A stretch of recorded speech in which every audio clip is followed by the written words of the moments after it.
আল্লাহ আমার রব, এই রবি আমার সব। দামে দামে তন মনে তারি অনুভব।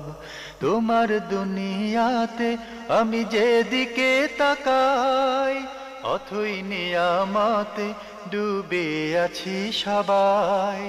পাক পাখালির গানে শুনি তসবিহ কালো রব, তসবিহ কালো রব। আল্লাহ আমার রব, এই রবি আমার সব। আসসালামু আলাইকুম। প্রিয় দর্শক, আপনারা কেমন আছেন? সবাই ভালো থাকুন, সেটা আমাদের একান্ত কামনা। শুরু হলো আপনাদের প্রশ্ন নিয়ে আপনাদের এই প্রিয় অনুষ্ঠান আপনার জিজ্ঞাসা। আপনাদের সাথে আছি আমি জয়নুল আবেদিন আজাদ।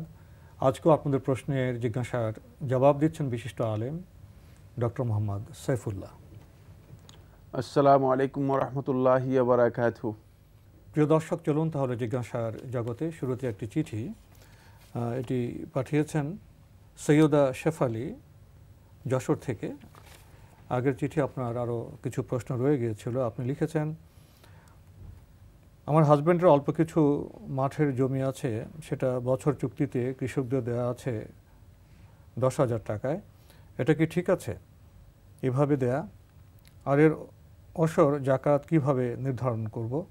কারণ হাতে ফসল আসে না, টাকা আসে। দয়া করে একটু বুঝিয়ে বলবেন। ধন্যবাদ। আপনাকে প্রশ্ন করেছেন যে আপনার জমিন আছে কিন্তু জমিন আপনি করেন না। যদি আপনি জমিন না করে থাকেন তাহলে আপনার সেই জমিনে ওসরও নেই। যেহেতু আপনি জমিনের উৎপাদন আপনার মাধ্যমে হচ্ছে না বা আপনি উৎপাদন করছেন না, আপনার সেখানে ওসর নেই। বাকি আপনি যদি জমিন মানে বাৎসরিক হারে মানে 10,000 টাকা পান, মানে টাকা পান, সেই টাকা যদি আপনার জাকাতের পরিমাণ আপনার কাছে থাকে তাহলে ওই টাকার উপর আপনার জাকাত আসবে। যেহেতু আপনার টাকা যদি ক্যাশ হয় এবং 1 বছর থাকে তাহলে আপনার জাকাত আসবে, অন্যথায় জাকাত আসবে না। 10,000 টাকা তো বোধহয় জাকাত আসে না। না, 10,000 টাকা জাকাতের পরিমাণ হচ্ছে কমপক্ষে 70 থেকে মানে 78 মানে হাজার টাকা, মানে জাকাতের নিসাব, যেটি পুরা বছর থাকলে 1 বছর থাকলে তারপর তার উপর জাকাত ফরজ হবে। বাকি 10,000 টাকায় জাকাত আসবে না। যদি আপনার কাছে এই ধরনের টাকা থাকে এবং এর সাথে যদি 10,000 টাকাও মানে অতিক্রম করে 1 বছর থাকে তাহলে জাকাত আসবে। আপনি আরও লিখেছেন, হাউজি খেলা কি হালাল? এখানে সকলে টাকা জমা দেয়, তারপর যে যেতে তাকে সে টাকাগুলো দেওয়া হয় এবং সাথে দর্শক সারি থেকে টাকা দেয়। এটা কি বৈধ হবে? এর নাম হাউজি খেলা? হাউজি খেলা মানে এটা জুয়া। এক জায়গায় বসে কিছু ছক কিনলো, সব টাকা একত্র হলো, তো যার নাম্বার কল করে নাম্বার মিলে যায় সে পেয়ে যায়। তো এটা তো সবার সম্পদ, টাকা একজন নিয়ে যাচ্ছে, নিয়ে গেলে জুয়া। এটি জুয়া, জি, এটি হারাম জি। অনেক জায়গায় এটি খেলা হয়, বিষয়টি আসলেই সঠিক নয়। আপনি আরও লিখেছেন, আমার ছেলের নাম খালিদ আল রাব্বি, এই নামটি কি ঠিক আছে? ও এখন বড় হয়েছে, এখন কি নাম চেঞ্জ করা যাবে? না, খালেদ শব্দটা শুদ্ধ আছে, রাব্বি শব্দটা দরকার নেই। খালেদই যথেষ্ট। আর নাম যদি চেঞ্জ করে চান, চেঞ্জ তো করতেই পারেন। জি জি, রাব্বি শব্দের শুদ্ধ মানে শুদ্ধ নয় রাব্বি। রাব্বি বাদ দিয়ে রব্বানি করে দেন, খালেদ রব্বানি, তাহলে হয়তো আপনি মানে সংশোধন করে দিলাম আর কি, ঠিক আছে, কাছাকাছি। প্রিয় দর্শক, এবার আমাদের হাতে আরও একটি চিঠি।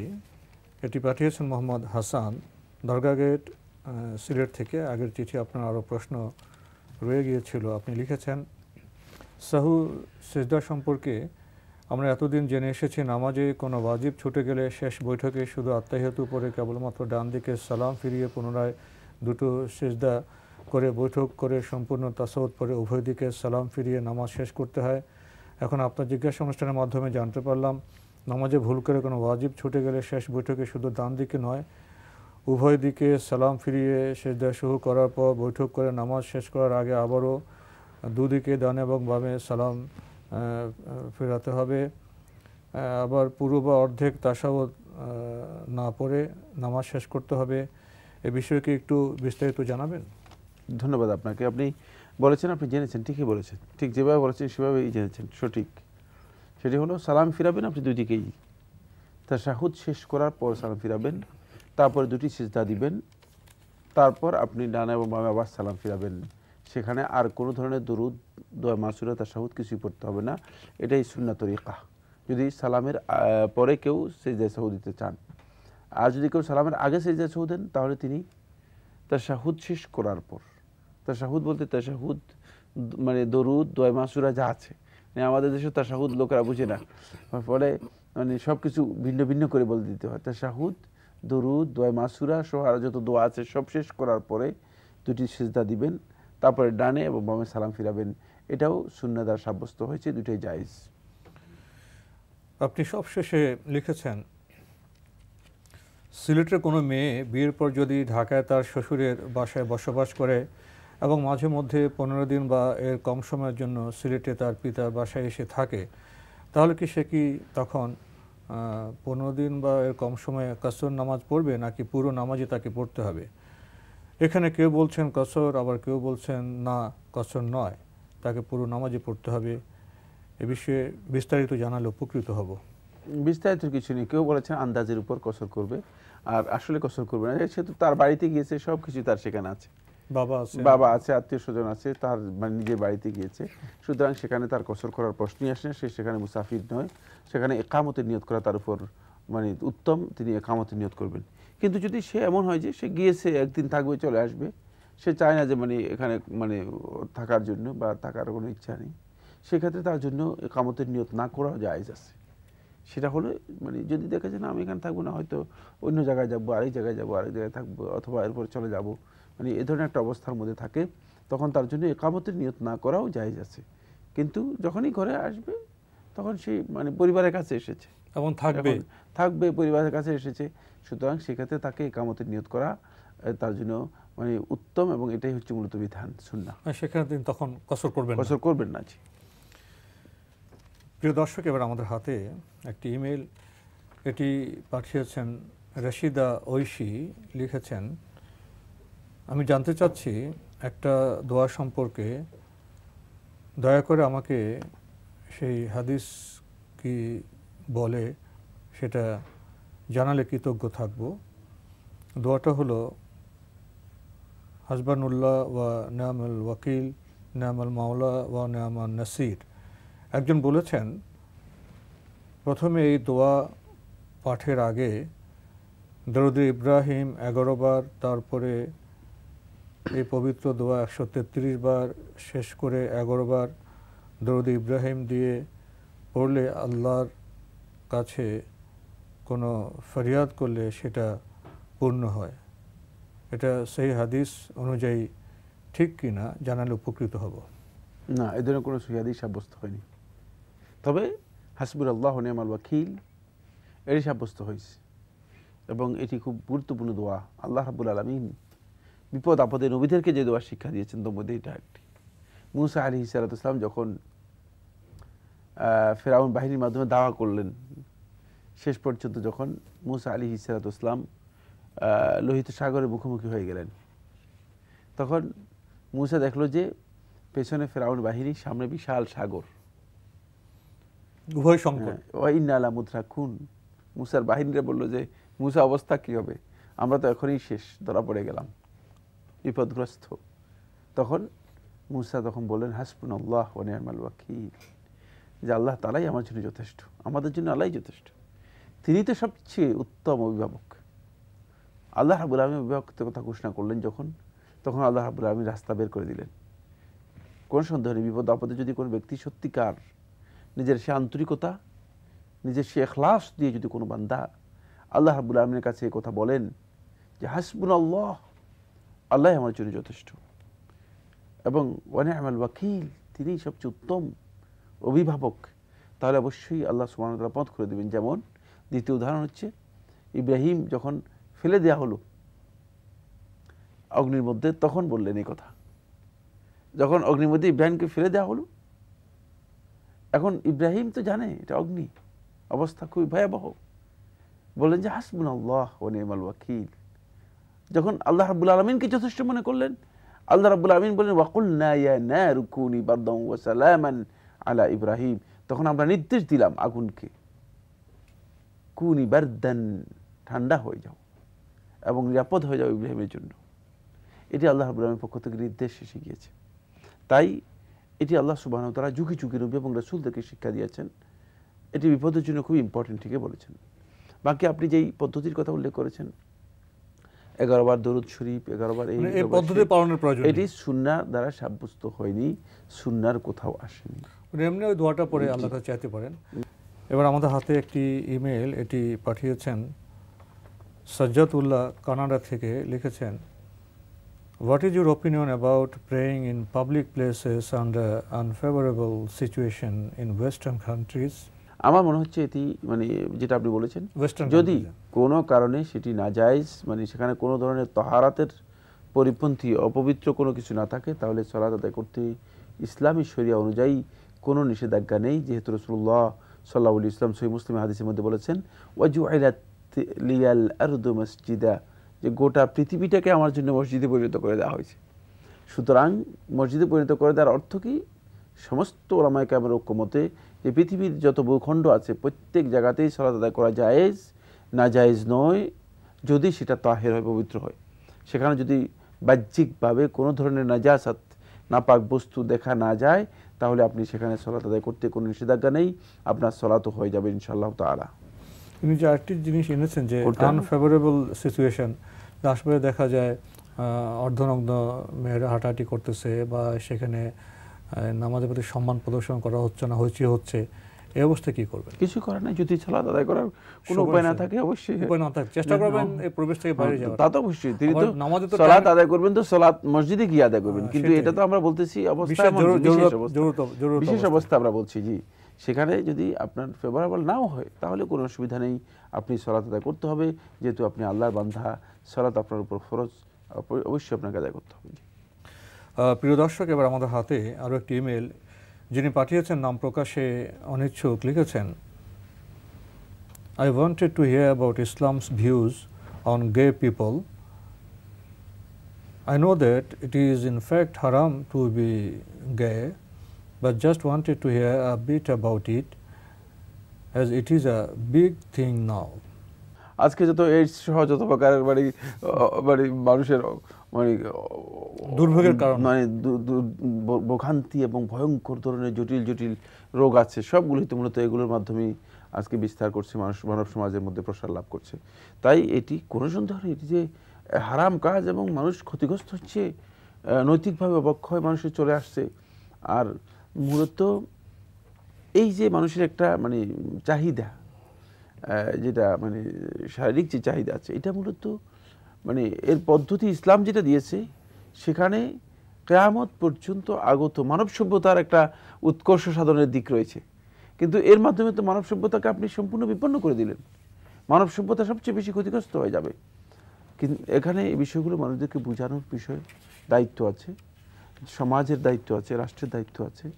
কারণ হলো এভাবে যদি হয় তাহলে একসময় মানুষ বন্য মানুষে পরিণত হবে, বন্য সমাজে পরিণত হবে, এবং এখানে মানব সভ্যতা থাকবে না, একটা বন্য সভ্যতা বিরাজ করবে, যেটি মানে এই পৃথিবীর জন্য মানুষদের জন্য কোনো কল্যাণ আনবে না, বরং অকল্যাণই সেখানে বাধ্যতামূলক হয়ে যাবে।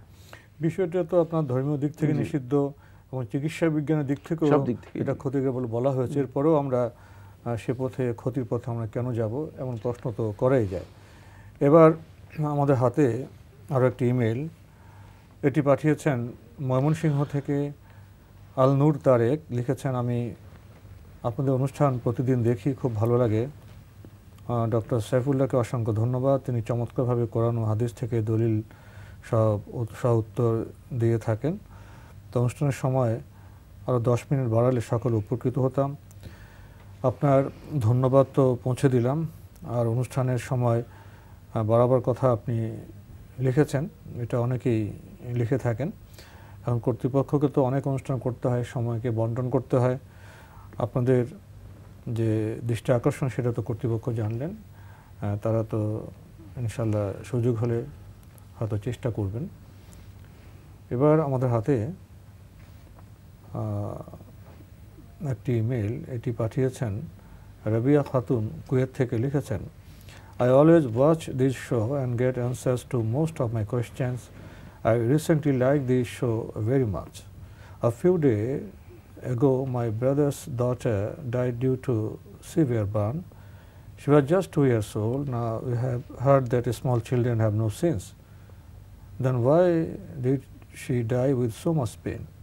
why did Allah give that small child such a painful death? Did she actually suffer from so much pain, or Allah wants to show us a lesson through her pain? I will truly appreciate your sincere answer. ধন্যবাদ আপনাকে। আল্লাহ রাব্বুল আলামিনের হিকমত সম্পর্কে তো আমার কিছুই জানা নেই। তিনি হাকিম, মহাজ্ঞানী। তার জ্ঞান এবং আল্লাহ রাব্বুল আলামিনের বিশাল উদারতা বান্দার প্রতি সবটাই মূলত দাবি করে, যেটা সেটা হচ্ছে আল্লাহ রাব্বুল আলামিন বান্দাদেরকে শাস্তি, অপরাধ, অন্যায় শাস্তি দেবেন না, কষ্ট দেবেন না, এটাই মূলত দাবি করে। বাকি এখানে যেই ঘটনার কথা বলেছেন, এটা মূলত আল্লাহ সুবহানাহু ওয়া তাআলা জানেন যে মানে কেন আল্লাহ সুবহানাহু ওয়া তাআলা এটি করেছেন। আমার কাছে বাহ্যিক যে বিষয়টি স্পষ্ট হচ্ছে সেটা হলো কোরআনের মধ্যে আল্লাহ রাব্বুল আলামিন বলেছেন, ওয়ালা নাবলুওয়ান্নাকুম বিশাইইন মিনাল খাউফি ওয়াল জু' ওয়া নাকসিম মিনাল আমওয়ালি ওয়াল আনফুসি ওয়াস সামারাত ওয়া বাশশিরিস সাবিরিন। যে ধৈর্যের পরীক্ষার জন্য মূলত আল্লাহ সুবহানাহু ওয়া তাআলা বিভিন্নভাবে আমাদেরকে পরীক্ষা নেবেন। আমাদের জীবন কষ্ট দিবেন, আমাদের সম্পদে কষ্ট কাটতে হবে, তারপর আমাদের কিছু ভয়ভীতি হবে, ইত্যাদি ইত্যাদি। এগুলো আমাদেরকে পরীক্ষা নেওয়ার জন্য হতে পারে, সেখান থেকে শিক্ষা নেওয়ার জন্য হতে পারে, আমাদের জন্য শাস্তিও হতে পারে আল্লাহর পক্ষ থেকে। তাই আমরা সেখান থেকে এতটুকু শিক্ষা নেই, আর অতিরিক্ত সামনের দিকে অ্যাডভান্স না করি। কারণ যে কাজটি আমাদের সাথে সম্পৃক্ত না, যে কেন আল্লাহ রাব্বুল আলামিন এই ধরনের একটা পেইনফুল অবস্থা দিয়ে একটা নিষ্পাপ শিশুর মৃত্যু হয়েছে, মানে এটা আমাদের দায়িত্বের অন্তর্ভুক্ত নয়। কারণ তিনি তো এর খালেক। যেমন আমার যে যতটুকু দয়া রয়েছে, এই খালেকের দয়ার ইচ্ছে অনেক বেশি তার প্রতি। মানে এখানে আমরা মানে তাকে সৃষ্টিও করি নেই, তার প্রতি আমাদের আসলে কোনো দায়িত্ব আমরা পালন করি নেই। বাকি মানে এভাবে সে জন্মগ্রহণ করেছে আমাদের কাছে, আমাদের আত্মীয় হয়েছে, আমাদের সাথে একটা সম্পর্ক তৈরি হয়েছে, রক্তের সম্পর্ক। কিন্তু যিনি সৃষ্টি করেছেন তিনি খালেক, তার তো অবশ্যই তার প্রতি বিশাল দয়া রয়েছে। তারপরেও তিনি যেটা পছন্দ করেছেন তার জন্য সেটাই করেছেন। সেক্ষেত্রে হইতে পারে যে আমাদের জন্য কোনো শিক্ষা আছে, আমরা ওই শিক্ষাটাই গ্রহণ করি। বাকি সামনের দিকে কোনো প্রশ্ন করার আমাদের দায়িত্ব নয়, এবং সেই কাজটুকু আমাদের করা জায়েজ নেই। খেয়াল রাখতে হবে, এটি আমাদের জন্য জায়েজই নেই যে মানে কেন আল্লাহ রাব্বুল আলামিন এই কাজটা করেছেন।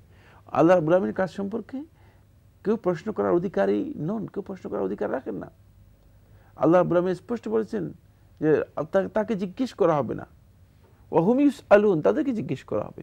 ফাআলুল লিমা ইউরিদ, তিনি যা ইচ্ছা পোষণ করেন তিনি তাই করেন, তার ইচ্ছা অনুযায়ী। ইয়াহকুমু লিমা ইউরিদ, তিনি যেটা ইচ্ছা করেন সেটাই হুকুম দেন।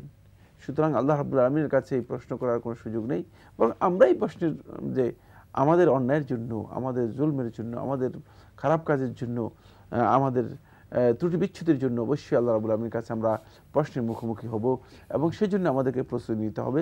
বাকি আল্লাহ রাব্বুল আলামিনকে প্রশ্ন করার চিন্তা করার দরকার নেই। এই দিকে হস্তক্ষেপ মানে যেটা আমাদের কাজ নয়, সে কাজের মধ্যে নিজেদের হস্তক্ষেপ করার কোনো অবকাশ নেই, সুযোগ নেই। তো আজকে আমাদের এখানে শেষ করতে হচ্ছে। আপনাকে অনেক ধন্যবাদ। আপনাকে অশেষ ধন্যবাদ। প্রিয় দর্শক, যখন একটি ঘটনা ঘটে তখন আমরা প্রভাবিত হই। আনন্দের ঘটনা ঘটলে আমরা আহ্লাদিত হই, দুঃখের ঘটনা ঘটলে আমরা বেদনা বিদূর হই। মানবের যে বিভিন্ন অনুভূতি, উপলব্ধি আছে, সীমাবদ্ধতা আছে, এটা খুব অস্বাভাবিক বিষয় নয়। কিন্তু এই বিষয়টা আমাদের উপলব্ধি করতে হবে। আল্লাহ সুখ দিয়েও পরীক্ষা করেন এবং দুঃখ দিয়েও পরীক্ষা করেন।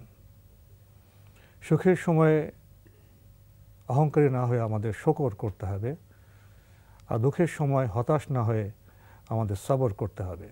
এটা ইসলামের শিক্ষা। চিঠি লিখুন, প্রশ্ন পাঠান আমাদের ঠিকানায়। পরিচালক আপনার জিজ্ঞাসা, এনটিভি, বিএসসি ভবন, 7ম তলা, 102 কাজী নজরুল ইসলাম এভিনিউ, কারওয়ান বাজার, ঢাকা 1215। আপনারা ইমেলও করতে পারেন। আমাদের ইমেল অ্যাড্রেস আপনার জিজ্ঞাসা @ntvbd.com। প্রিয় দর্শক, আপনারা আমাদের অনুষ্ঠানটি এনটিভি অনলাইনেও দেখতে পারবেন। ভিজিট করুন www.ntvbd.com।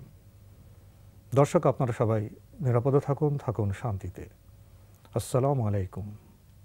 আমার রব, এই রবি আমার সব, দামে দামে তুন মনে তারি অনুভব।